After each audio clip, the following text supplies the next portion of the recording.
น้องสายฟ้าเพิ่นพาคุดกระปูมื้อนี่หลายๆโตเติบเลยนะนี่4โต5โตแล้วนี่2 4 5โตได้สายฟ้าพอป่นแล้วติจังเคยกินอยู่บ่ป่นกระปูเล่นนี่ตัวนี้เด้บ่นี่คุดอยู่กลางนี่คุดขันนาขี้คานปานได้บ่ล่ะเนาะไปสิมาปานให้บ่เจ้าสิมาปานให้บ่บางจะให้ข่อยคุดจะสิมาปานให้ข่อยบ่ จะดุปานให้ข่อยบ่เอ็ดขออย่างเดียวอย่าเคาะหัวข่อยเด้อ ขอหัวข่อยกับพ่อเด้อเดี๋ยวก็ก็ถึงเลยถึงเลยโอ้ยตัวแม่เจ้าดิตัวพ่อเอ็ดเอาตัวแม่คือว่าถึงว่าโอ้ยข่อยฮักก็ขึ้นมาแต่หูกระปูกี่ดึงนี่ได้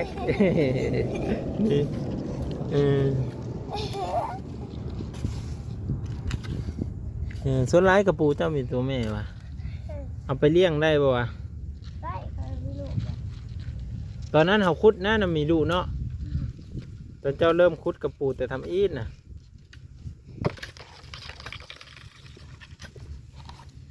น้องเพิ่นว่าคุดโมนนี่ฮะคนตกไม้แล้วก็คุดกระปูทุกคนเลยสุดยอดเลยเอารถนี่ฮะเฮ้ยไม่ใช่กระเจนนี่น่ะเป็นกล่องฮะ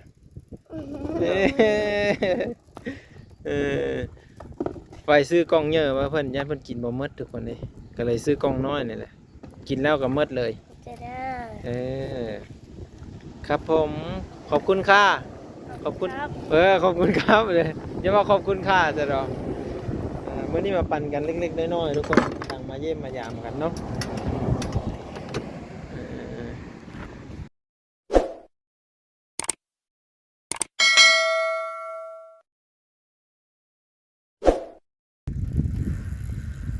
แล้วว่าแปลงรถนะอย่างหันตัวได้สะเอากระเจี๊ยบอันหนึ่งนะแม่เอากระเจี๊ยบอีกโอ้มาเอาเองนะมานี่เอารถนี่ฮะเอายังไม่ใช่กระเจี๊ยบนี่น่ะเป็นกล่องฮะ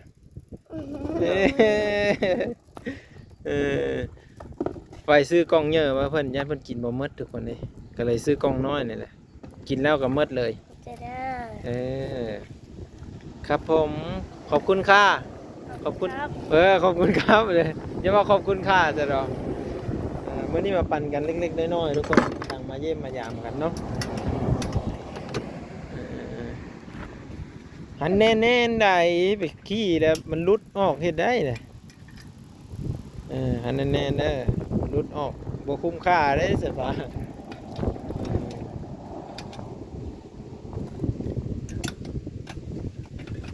ได้ขี่รถทีบแล้วเนาะคนบัดนี้เนาะเสื้อและกระแจของเจ้าได้ไปทิมไว้ใช่เลยว่าอะไรแล้วละตีบัดนี้นี่เอาเสื้อบอลรถโอ้เสียงมันดังคักว่ะไม่ได้มีโน้ตตอน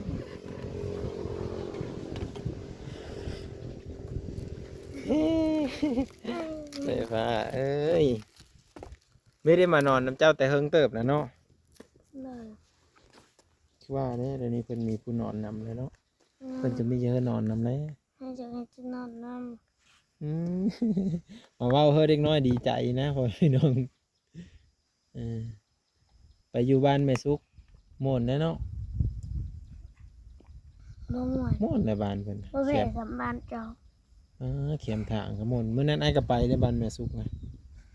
ไอ้ไปกับเบาหนงเห็นเพิ่นอยู่กับพ่อสร้าง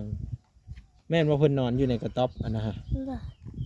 เพิ่นก็บ่ค่อยอันนั้นเนาะบ่ได้บ่ทันได้เฮ็ดเฮินเพิ่นแล้วแต่เพิ่นมุงแล้วแต่ว่า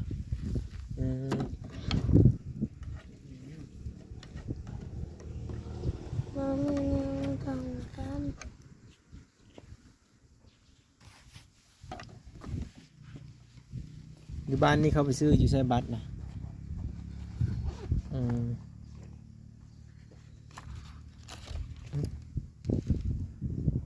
ซื้อบัตรบ้านหนังไปสิ พอได้เสร็จนะจักแลนไปกแลนใช่ปะจะอีกแลนไปกแลน เมื่อผมเจ้าแล้ว กดแป้งไงได้ละทีจักแลนไป ไปผมกันนะ ไปใส่ ไปซื้อ คอยที่เอาจะเมื่อเลยทีเขาสิเอาเจ้ามือพระเบาหนงไปวันไหน ไป แม่บ่ให้บ่ค่อยพังยี่คือเสียงแม่เจ้าได้ป่ะบ่ได้มาบ่ได้ไปหาใส่ผ้าบ่ว่าซั่นเพิ่นละลินโทรศัพท์เจ้าเมื่อวานนี่คุณทวีนะ แม่ซุก แม่ซุกสบอกว่าบ่ได้มาหาใส่ผ้าบ่แต่เสียงบ่เลยคือเสียงผู้หญิงแท้ว่ะเมสเซนเจอร์ค่อยเฮาไม่ได้แล้วนี่ค่อยหากับเฮาได้ตอนค่อยสิมาหาเจ้านี่อันฮอดบ้านแบกนี่ ดัง จักตั้งแต่มือนี่มือหลังขานี่ออกคอยอยากเซตหาเจ้าก็เซตบ่ได้คอยติดต่อไผบ่ได้เลยมีแต่เช้านี้เข้าได้น้อยนึงแล้วก็มันเด้งออกเลยเซตหาอ้ายนั่นอยู่ไทยแล้วก็เด้งออกบัดนี้อยากเซตหาเจ้าบ่ได้บัดนี้อ้าวเป็นหยังวะว่าสิมาหาเจ้าสิเซตให้เพิ่นถามว่าสายฟ้าอยู่บ่ก็เซตหาเพิ่นบ่ได้ จะเคยไปอยู่ห้าลงแล้ว เจ้ามันเป็นจะได้แหละระบบของ Facebook นี่ก็ได้โอ้โห เขาได้ของห้าก็แบ่งก็ได้ นะเบิ่งด้วยล่ะ ได้เลย ใช่ว่ามันมีเน็ต งานมาเสียงในมองบนทีวี เสียงนะป้าได้ทงอ่ะมันนี่ทงเพื่อนนี่ฮะแต่ว่าเพื่อนซื้อมาให้เนี่ยฮะมีนะคือบ่เก็บไว้เนี่ยนะ เขาได้สบายฮะ สบายใช่ปะ ซิว เล่นนี่ ออกดู เอาไว้ไปใส่โทรศัพท์นี่โอเคเลยนี่คนมาตกเลยนะล้างนี่แหละล้างมือด้วยฮะล้างเลยตากแดดไว้ผูกออกเด้อขี้ดินกระทั่งเพิ่นก็มีน้ำนั่นเลยห้อยไว้ดีๆเด้อเป็นเรื่องโหสิงไข่ฮะเกิดอยู่ว่าหรือดับมันแหละ โอ้ยแต่สะอ่อนมันเนาะคันมันทื่อยามฝนคันมันทื่อฝนตกนี่งามนะสบายเก็บไว้เนี่ยแหละกระทุงอ่ะกระทุงไว้อันนั้นกวมของกินนะไอ้ฟ้าเพิ่นว่าอันมือกับมือเพิ่นว่ามีการเอามือเนาะบ้านเฮาก็อยู่ไกลทุกคนเลยพอเหยาะน้องเพิ่นนี่แหละพอได้มาลิ้นน้ำเพิ่นนี่ก็ม่วนแหละทุกคนม่วนในมกในใจคือกันกับ FC ปลาลุงเพิ่นได้เห็นนี่แหละเนาะชีวิตน้องสายฟ้าก็สุดยอดเลยนะจังสั้นเลยออกมาแล้วขี้ดินน่ะเรียกกระทุงเก็บไว้เนี่ยไปแล้วไปหาหน่อไม้อ่ะติดใจหน่อไม้นะเดี๋ยวนี้เยอะไปหาหน่อไม้แกงอยู่บ้านเราจะครั้งหนึ่งโซนเบาแก้วเบาบี้มากินน้ำกันให้สายฟ้าเป็นคนแกงเนาะ เจ้ามันแกงละใหม่มันเป็น ประหยัดขนาดนอทอมันก็ได้เข้าให้กูอันก็บ่อยากเอา ลืมเม็ด โอ้เบิ่งนั่นมันเหี่ย เอาหมองหนุ่ยหรอ มีนมก็ให้นมเหี่ยนะเจ้าเนาะอุ้มเอาแน่นมอ่ะสมพอดอกเพิ่นอย่างตุยอย่างผีเนาะเพิ่นบำรุงค่อยคือจ้อยเท่าไหร่คุณอาบมาเลยจ้ะนะขาวเลยเด้ออาบนมเด้อ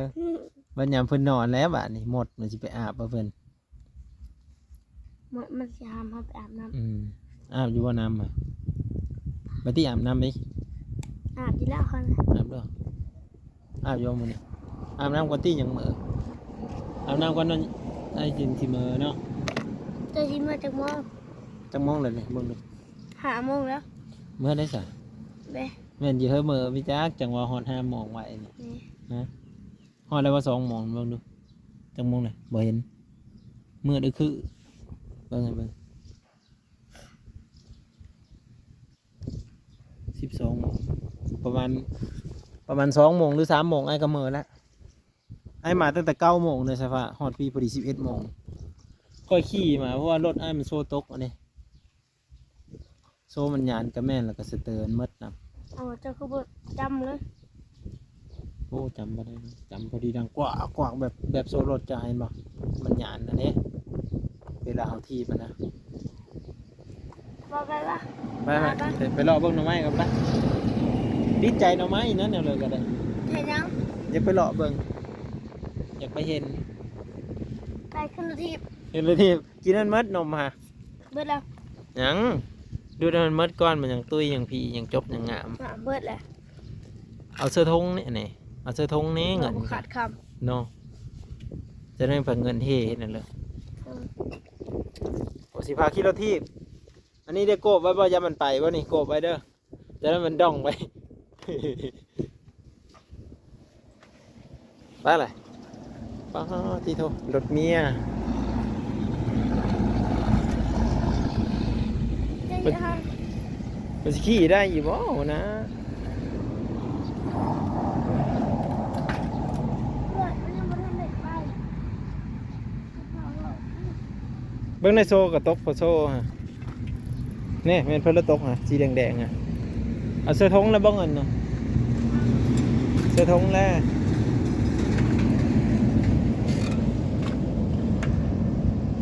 สิไปล่อเบิ่งอะนะมีบ่หมวกฮะ ขึ้น ไป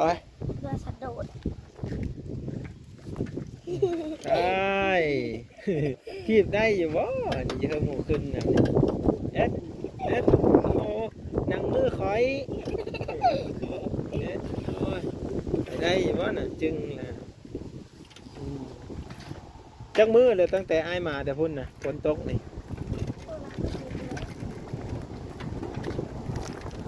ตะปูกระไรเนาะโอ้พาห้องน้ำโอ้มันสิฮักเลยแต่ว่าน่ะมันปีนลงที่หนึ่งนี่เลย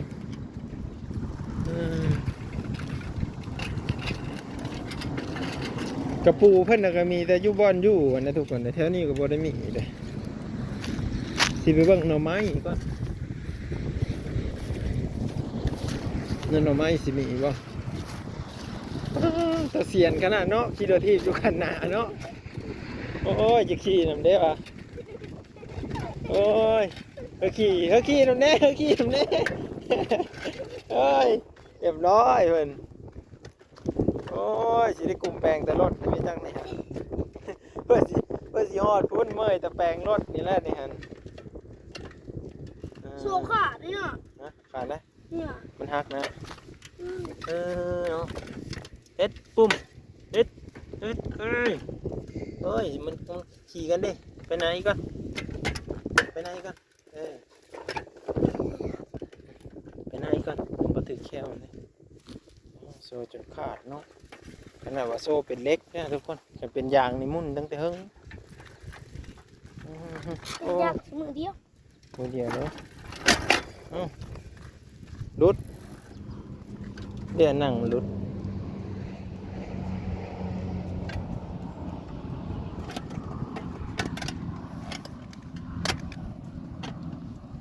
ใครจะได้แปลงเองเป็นกี่โทบ้านน้องสายฟ้ากับโคตรแดดคือกันไม่พี่น้องมีแม่นมาแดดซื่อๆโคตรแดดน้องสายฟ้ามื้อนี้สายฟ้ามาพาเบิ่งอันนั้นไปเบิ่งหน่อไม้ก่อนอยู่บ้านค่อยน่ะคันฝนตกนี่ถือบ่อนอันไผไม้ก่อไผ่นี่มันอ้อเลยสายฟ้าบ้านเจ้านี่ถือว่าฝนตกแห้ง2เทื่อบ่เจ้านี่เอ้าเป็นยังอีกแหละ กู อันนั้นซื่อๆตีโซมันดีด เฮ็ดมึงก็เด้อคอยรอมึงก่อนโธ่ไข่ไหม้คักไหม้แน่นี่ทุกคนเอ้ยโซนอ้อยค่ะบ่มีนะเมื่อวานนี่พอสร้างเพิ่นก็มาตัดเอานี่ที่ใหม่ก็ขนาดฝนตกบางแห่งหน่อไม้ยังไม่อ้อทุกคนอันนี้คือมันไหม้แบบลวกๆไปซื่อนะมันบ่ได้ไหม้รีดอนะทุกคนเกือบกับว่าได้ทื่อหนังสายพานป้าเพิ่นได้มากินข้าวอยู่นี่ เจ้า บ้า พี่หูนูได้ยัง เนี่ยวะนู้ยังมาอยู่นี่ เอ๊ะ แมงแข็งที่อยู่เถิงพี่น้องเล่นนกตกเออไปบ่เห็นซ้ำเสื้อฟ้าเอ้ย สะโดด อืมดีเนาะยิไปกลับบัดนี้บ่เห็นโอ้หน่อไม้บ้านเพิ่นนี่อึดสมซื่อนี่หรือว่าต้องเฮาไปป่าบ่เข้าไปป่าลึกบ่เฮ็ดเอาเคาะโหตัวเองสิแหละโอ้ไปซกมวยกับรถทีบเด้อซกมวยกับรถทีบเด้อเจ็บเด้อมันเล็กเนี่ยได้อยู่บ่แหละได้เลยเย็บมานี่ฮอดจุดหมายปลายทางแน่นอนพุ่นแหละปลายทางก็คืออยู่เหินพุ่นแหละแหนมเห็นฮอดหลังคาเหินเจ้าเนาะพาเข้าไปเบิ่งในเด้อบอลมันหัวน่ะเซ็ตโซตกสิได้แปลงตลอดนี่แหละเป็นค่อยนี่ค่อยย่างนะสภาพแบบนี้ พอมาครับชอบมันเลย อย่างสั้นเลยเอามาก็ต้องรับผิดชอบมันสั้นก็บ่ได้คันถิ่มก็บ่ได้นี่เป็นของเวียดเหรอได้เขาเอาเฮ้ยอยู่บ่ขนม3 ก้อนนี่ไปแลกขนมนี่บ่เอาขนมแต่3 ก้อนเท่านั้นแหละเฮาตามราคาเขาซื้อครับ เฮ้ยราคาเขาซื้อก็ได้แต่10,000นั่นแหละไปบ่นี่ ตามราคาเขาขายตามราคาเขาขายมาให้ รถเก่าๆวันนี้ได้รถเฮียนนี่ได้ ไปซิ่งเน็ตไปโซ่มันฮักแล้วทุกคนมีแต่เพิ่นซื้อโซ่ใหม่สิได้อยู่โซ่เก่าไปเลยนั่นนะมันฮักอีเนาะมันบ่ทนเนาะกระปูใส่ฟ้ากระปูก็โคตรร้ายเลยใส่ฟ้าเลยกระปูร้ายแฮงทุกคนเบิ่งจะน้อยสิยืนเสียมนำสายฟ้าขุดกระปูก่อนพาขุดเนี่ยเด้อได้จัก10 ตัวเด้อใช่ปะบ่ร้ายดอกนี่อันนี้ก็หูหนึ่งเลยนี่ป้ากระปูโคตรร้ายเลยนี่ขุดอยู่เฮือนเลยไม่ใช่บ่ขุดอยู่เฮือนแท้อยู่เฮือนก็มีใช่ปะ คือจีได้เลย ในเฮือนเลยเมื่อยแล้วบ่นี่ โอ้ยนะ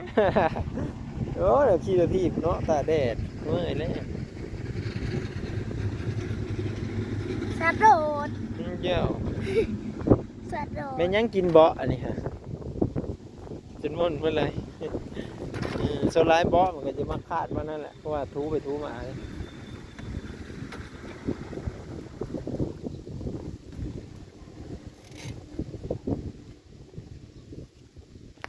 กระปูก็โคตรลายเลย ไปก่อนนะ ไปก่อนมีแต่หูกระปูทุกคนเป็นตาสะอ่อน ก็ยังเพิ่ง เติมนะตาสะอ่อนบ้านเพิ่นเด้เนาะหูกระเปาะกระปูพี่ฝนตกมาแล้วก็กระปูกันหลายพี่น้องนี่บ่ฮู้ว่าตัวใหญ่หรือตัวน้อยนั่นนี่ใช่ปะแม่นบ่นี่เฮ้ย วันกิโลได้เลยนะ อันนี้ได้แม่นซะบ่มันคืออันไว้จังซี่แหละนี่ คุยกิโล หืม คุยกิโล นี่เด้นี่หูใหญ่ได้เลย กูขอไปอยู่ในคุยกิโล แม่นบ่เสียมอยู่ซั่นแหละมายืมในเสียม ไปคุดอยู่นะ ไปซะ ขึ้นแบบนี้ ขึ้นเจ้าที่ผู้เดียวยังไม่รอดเลยเจ้าเมยนะไอ้ชิ้นย่างเอาดอกเจ้าเมยมันคือจะขดเนาะหรือว่าสิขี้ตามคณายวะนี่โอ้เราทีบขี่คนแล้วอย่างไรกันตอนนี้คนนึงขี่เราทีบอยู่ไประวังเด้อเสียนกันน่ะเนาะคันนาคันน้อยๆมีตกเจอว่ะเอ็ดเอ้ยตกตัวที่ขี่คนไม่ได้เลยตาแดดนำกันนี่แหละข้างกระทมให้ไม่ยากดอกแต่ว่าข้างกระทมให้กกไม้กับฮักทิมมันเนาะ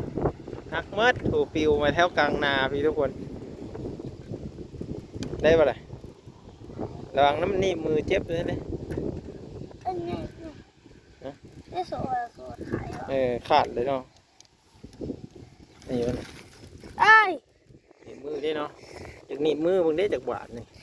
คุยได้ปะมุนแท้ๆมาได้ไปไหนอีก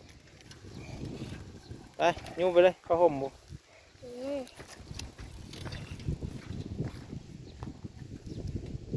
โซ่มันขี้กันนะสภา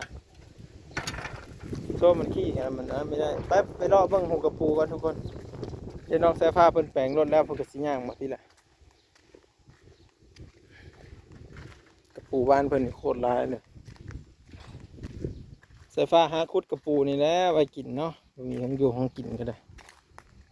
นี่กระปูร้ายนี่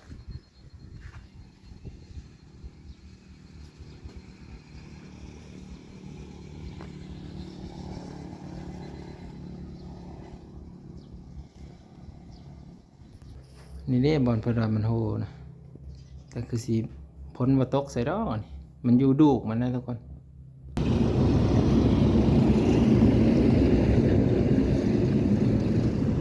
เขาจะเอารถจะเลิกคุณเด้อ นี่เสียม เขาจะเอารถแบคโฮเด้อ ลองมึงด้วยแหละ มาเสียบ เลิกบ่เจังหวะนี่ฮะ ตื้นๆเหรอ 500 กิโล ป้าในกระได้500 กิโลก็มาเลิกแต่ว่า แต่ว่าซิว ซิว ๆ คุดตลอดมันบ่คุดกระปูได้ใบป่นครับ เจ้าจะอยากว่าสิคุดหาย สิคุดเฮ้ยอยากอันนี้เนาะเอานี่มีว่าคน ดับเสียบก่อน ย่อเอาระบบแบบขี้ดินเลย ตัวใดไหน บ่ได้ไหนบ่ได้ไหนเหมือนเป็ด ตัวแม่หรือ เนาะ ตัวผู้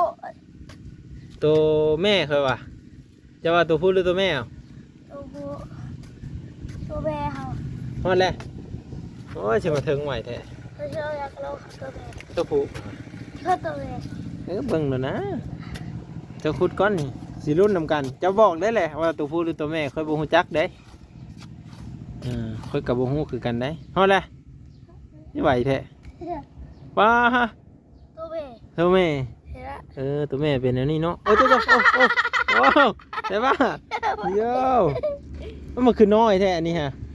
ช่วยเอาลูดา เอาเลยบ่น้อยอย่างนี้นี่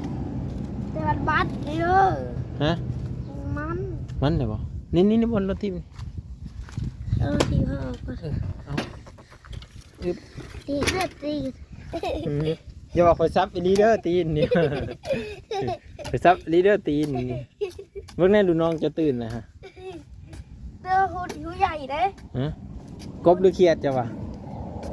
โอ้โห กระปูอีเลย ที่ลงเนี้ย โอ้ยบ่ลงแน่นอนเจ้าผู้คุด เปิดกระกล้าลงแน่นอน เที่ยวคุดเลยเด้ เจ้าผู้คุดเจ้าก็หู้แน่นอนกบหรือเครียดเอ้าโอ้ไหวอีหลีวะ ค่ะตัวแม่ ตัวแม่อีกเลยมันมันบ่ยำนี่ฮะ หวานเลย น้องไฟฟ้าว่ากระปูมันทุกคนเลยเอ้า หยำให้หากระปูหากินเนี่ย อันนี้ไหนค่อยว่าเห็นกระปูนี่เห็นแต่อยู่บ้านเจ้านี่แหละไฟฟ้า เป็นยัง บ้านค่อยบ่ได้มีเลยเขาคุดขายจนบ่ได้ยังมีกระปูแถวให้แถวหน้าเลยคันมีกระตัวน้อยๆนะไฟฟ้าเลย ได้บ่กี่ดอก สีดอกกับบ่มีเลย บ้านเจ้านี่คนอุดมสมบูรณ์เลยเขาว่าพวกกระปูนี่มีบ้านค่อยนี่บ่มี เขาคุดเอาไปขายเหรอวะ บ้านเจ้านี่ยังพอเห็นนี่กระปูบ่ให้หนาได้ก็มีมัน ได้ แค่บ่อนคนอยู่นี่เต็กหลายนี่ฮะ น้ำมันอ่างเด้ แต่มันเลยมาอยู่บนนี้เนาะ น้ำมันไหลายนี่ ฮอดยามหนามันบกัดก็เข้ามันบ่ครับ บุกกัดเลยมันมีปลา อยู่ตรงกันเนาะ เด้ถึง ก็ไปถึงไว้เขาเดียวนึงเลยทุกคนเขาเดียวนึงน้องคนคุดนะถึงเลยน้องเพิ่นว่ามันมันยามนี่ฮะ แม่นี่เด้อตัวธรรมดา เอามันคือกระปูคือดองใช่ป่ะกระปูคือดองโอ้ย โอ้ยคนรถบอกกันยังน้อย ใหญ่เติบนะเอาละ เอาแต่ จับเอาหรือเปล่า โอ้มันกัดว่ะเอาใส่นี่ซะเอา ทม คันหน้าได้นี่เนาะเอาแต่กระปูนะ เขาขุดลงไปเขา เจ้าว่ามันสิไต่ขึ้นอยู่ว่าใช่ปะเอาตัวนี้มันคือปีนทองแปลงแรงแหละ เธออยากเจ้า อ๋อ จะว่าตัวดิบตัวน้อยหรือตัวใหญ่ ตัวใหญ่ ตัวน้อยเอา อ้าวมันคือหูใหญ่ด้วยจ้ะ ตัวใหญ่หรือตัวน้อย เออหูใหญ่ตัวน้อย ตัวแม่หรือตัวผู้ ตัวผู้ ตัวแม่เอา ตัวแม่นี่แหละจักเถื่อนะมันสิถึกตัว เขาตัวน้อยจะว่าถึกตัวใหญ่ ตัวใหญ่นะตัวผู้หรือตัวแม่เขาว่าตัวผู้ว่ะเฮ็ดกัดเฉยเลยเด้อเฮ็ดช่องเตอร์เลยมีอ่อยอยู่เอ้าตัวผู้หรือตัวแม่ ตัวแม่ ฮะโอ้ยกระปูบ้านใส่บ้านมีแต่กระปูตัวแม่วะเออ ตัวแม่บ้านเลย ตัวผู้บ่ค่อยมีเนาะส่วนหลายมีแต่ตัวแม่ ตัวผู้อ่อน ตัวผู้นะ ตัวแม่ ตัวผู้หรือตัวแม่ ตัวไอ้ตัวน้อย น้อย เราแบบเรา นี่ เฮ้ย ว้า โอ ว เค กบหรือเขียด เดี๋ยวปู กระปูแมงแคนใช่ปะ ไม่ใช่ นี่ดังลังอยู่นี่ ไม่ใช่ นี่เด้ ถูก ตายแล้วดิตายแล้วเหรอโอ้สิวเคาะหัวกันอืมตัวใหญ่หรือตัวน้อยจ้ะวะ ไร เห็นนะ ตัวใหญ่เลย จีหนึ่งนี่ก็ใหญ่เนาะ ตัวสับปะรดเอาอีก ลงกับปั้นเลยโถ่นี่ซับเลยได้ฮะถึงก็ได้ฮะเห็นนะว่าอีลีนี่ฮะอ่อนๆหนึ่งถึงเลย อ๋อตัวใหญ่ตัวใหญ่ ใหญ่นะเฮ็ดบาดเฮ็ดใส่ฟ้าลุยแล้วเขาเดียวนึงถึงทุกคน ตัวผู้หรือตัวแม่ ตัวผู้เจ้าเดียว ตัวผู้ เฮ้ดีใจเลย มันออกไม่ได้บ่หูน้อยบ่ระดับวิชาเฉพาะคุดค้นนั่นนี่เฮ็ดใช่แล้วกับปูน่ะโอ้เฮ็ดตัวผู้หรือตัวแม่ ตัวแม่จอสิเสย เนาะบ้านจะคือมีแต่แบบนี้เนาะมันติดเลยเนาะบ่ทมได้บ่อยู่กลางน่ะกลางไปทมอีกเขาห่มได้เป็นยันเป็นไข่อายจะเป็นไข่บ่อายจันน่ะบ่ตอนสงกรานต์น่ะ สุกัดอะ เห็นเราว่าเป็นไข่ สุกัดอะ เราไม่ได้ไปลิ้นนอนเราเป็นไข่นอนอยู่เหือ สุกัดอะ เขาก็บอกว่า สงกรานต์เนี่ยมันต้องลิ้นอยู่เหือเหมือนกันนะ เขาไปแต่เรื่องเขาไปแต่แบบสุกัด แล้วก็มาได้บ่ละตัวนี้ตัวผู้หรือตัวแม่เอาตัวผู้ เป็นถือเป็นสาวเอาตัวแม่เลยนี่เอาแม่จะบอกเสื้อผ้านี่ว่าตัวแม่กี่หนึ่งตัวแม่นี่เนาะอ๋อดีถูก อีแต่ขี้ต้ม นี่คือจอมหยุดเด้จอมหยุดคุดกระปูได้นี่ของแท้เฮ็ดแม่มันครบแล้วบ่ฮะมันยังสาร เล็บเบาอีแต่ขี้ เล็บกัดขี้ดิน ขี้ดินกัดเล็บนาว่าตรงกัน เอาพร้อมกันดิขี้ดินกัดเล็บเพิ่นว่าแม่นว่าแหละ เป็นเราแล้ว ฮอดแล้วโอ้ยคือมาไหวแท้เขาดีเอานึงได้นี่ฮะเราขุดเขาดีเอานึงฮอดเลยเฮ็ด1 2 3 เป็นเราแล้ว บ่ลงตัวผู้หรือตัวแม่ ตัวผู้ นี่ถือตองไอ้เดียวว่ะแม่นแท้นี่น้องไฟฟ้าเพิ่นพาขุดกระปูมื้อนี่หลายๆโตเติบได้แล้วนี่4 โต 5 โตแล้วนี่2 4 5 โตได้ไฟฟ้าพอป่นแล้วติจังเคยกินอยู่บ่ป่นกระปูเล่นนี่ตัวนี้เด้ ข้างหน้าได้ บ่นี่ขุดอยู่กลางนี่ ด้านข้างหน้าเลย ขุดขันนาขี้คานปานได้บ่ล่ะเนาะ ไปสิมาป้านให้บ่เจ้าสิมาป้านให้บ่บ่บางจะให้ข่อยขุดจะสิมาป้านให้ข่อยบ่ จะดุป้านให้ข่อยบ่เน็ดขออย่างเดียวอย่าเคาะหัวข่อยเด้อ อย่าเคาะหัวข่อยกับพ่อเด้อ เดี๋ยวก็ก็ อืม เทิกเลย ถึงเลยโอ้ย ตัวแม่ ตัวแม่เจ้าดิ ตัวผู้ เน็ดเอาตัวแม่ เดี๋ยวเขาบอกถึงว่า โอ้ยข่อยฮักก็ขึ้นมาแต่หูกระปูกี่ดึงนี่แหละ นี่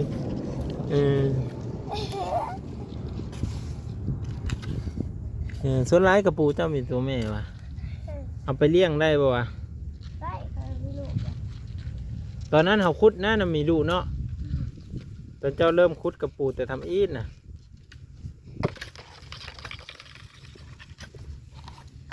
น้องเพิ่นว่าคุดโมนนี่ฮะคนตกไม้แล้วก็คุดกระปูทุกคนเลยสุดยอดเลยได้5 โตเดี๋ยวนี้ เดี๋ยวเขาขอดิ 6 โตกี่ดึงนี่เลยเม้นคือไก่ตายวะใช่ปะไก่ตายปะตายแถวนี้นะนี่เพราะว่ากินมันหึ่งมาแถวนี้วะ เดี๋ยวพูดดิ มีมันจะพังมาแถวนี้นะ มูแม่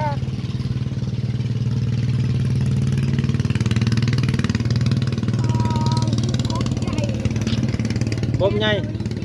อย่าว่าได้ดึงกระปูมันเป็นสีขาวออกมาเฮ็ด บัวอะไรแบบนี้ ผมไปอยู่น้ำเด้อใช่ปะขอเมื่อเด้อ ไม่รู้แหละสินี่แหละค่ะก็อบแล้วก็มีทาง พอดีเลยเขามีบ่อสายฟ้าทั้งกระจับเอารถมาเหยียบเลย ยันจังหอเถินยำเลยแล้วแหละพอดีแล้วค่อยปบมือเลย ก็พูดเลย กระปูปลาก็เจ้าเลยแหละ แล้วก็พูดคือเก่า ป้าตีนมันร้ายแห่งนี้ เขาสิบสักกุโตเลยเด้อมัน กระปูได้จะจกเอาตลอดเนาะมันก็บ่ทับได้เจ้าเลยได้รับเสียนนะขุดกระปู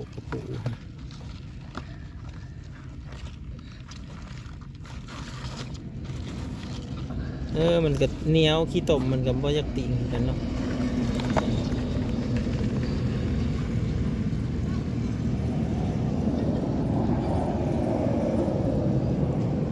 ขี่รถวันเนี่ย ลูกแรกตัวสู่เจ้าเฮาอยู่ตอนนี้ มันต่อสู้หรือว่าได้กระปูมันพ่นพิษจะข่อยวะ อันนั้นมันงูเห่าแล้วกันพ่นพิษ ตอนนั้นเราได้กบอยู่นี่เลยเนาะขุดกับเบาหนองเนาะตอนนี้สิไม่ได้บ่กบจากตัวหนึ่งใช่ปะเน็ดป้าที่เขาจะน่ายังเป็นล้างมือซะตัวแม่นี่ใช่ปะ ตัวแม่ตัวผู้ จะเป็นขี้ตมเนาะยุลุ่มนี่มีแต่ขี้ตมไม่จักใช่ปะทำไมกันบ่ เขาจะจับทุบเด้อไปเลย นี่นั่นจะบอกทมกับทมจ้ะ ไปทมก็ได้ เป็นคนคุดเป็นมาไม่ค่อยเป็นคนทมมาเด้อพี่น้องเอ้ยมากินป่นกระปูน้ำสายฟ้านี่สายฟ้าสุดยอดมากเลยคุดกระปูให้พร้อม คนจะไปถึงซับตัว นี่ซับเลยเนี่ย ซับ มาซับมาจ้ะเฮ็ดคือมาไหวเด้อวะ ซับงาม คุดมีหอด2 วิท่านเลย ก็ซับจะจักตัวเลย ตัวนี้ได้จะว่าตัวใหญ่หรือตัวน้อยนี่ ตัวใหญ่เลยเนาะชมเด้อเจ้า ได้นะเขาสิทมเอง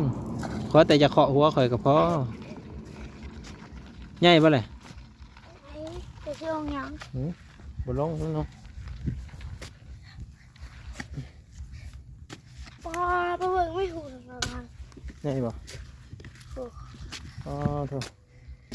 ห้อยบ่ขึ้นบ่ใส่ฟ้าห้อยบ่ขึ้นบ่ฝนตกนี่ โอเค ปกติห้อยมันขึ้นเนี่ยแถวแขมขันอยู่น้ำอยู่น้องสะอันปลาจะว่าแห้งลายไปจังเนาะ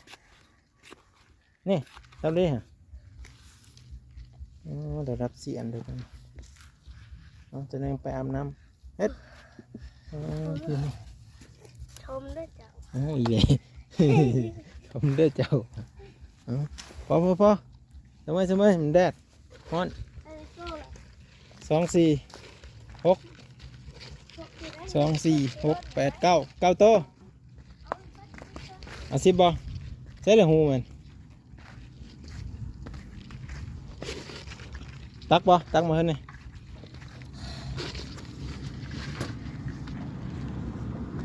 เด่นตัก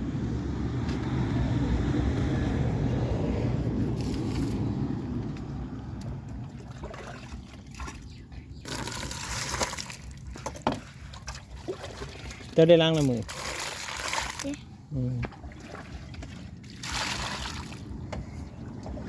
อาบอยู่ว่าน้ำเหรอ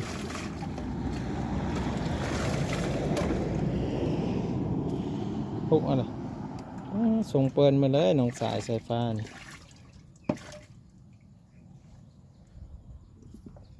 คลิปนี้ก็คือสิได้จบไปเพียงซ้ำนี้เนาะทุกคนเนาะก็รอฟัง